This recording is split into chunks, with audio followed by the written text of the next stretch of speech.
We've talked, including as recently as last week, about the disparity and double standard that exists in terms of the reporting with regard to the Israeli Palestinian conflict. Last week, I gave you the example of destruction of Palestinian tunnels in Gaza. When Israel does it, outrage, yet Egypt just destroyed over 500, not even reported by most anti-Israeli news agencies who claim that they are just concerned with the plight of Palestinians. We now have another data point illustrating this double standard. You probably remember, if you were paying attention to our show, you certainly would, the conflict that took place, the flare-up that took place last summer in Israel.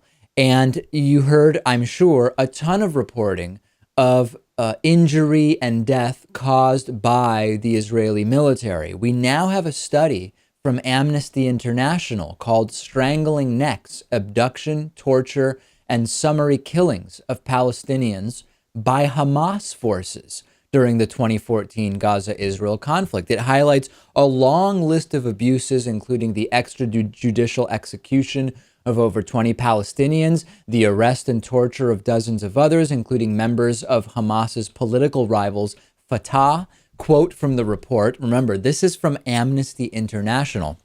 Quote, in the chaos of the conflict, the de facto Hamas administration granted its security forces free rein to carry out horrific abuses, including against people in its custody. These spine-chilling actions, some of which amount to war crimes, were designed to exact revenge and spread fear across the Gaza Strip. Many of these unlawful killings were publicly billed as attacks against people assisting Israel during July and August of 2014. We know, of course, that it was all lies. It's like when North Korea executes people, Lewis, based on absurd, fabricated charges. We know from the report about 6 men killed by Hamas forces outside Gaza's Old City in front of spectators. We know of Hamas forces abducting, torturing, and attacking members and supporters of Fatah.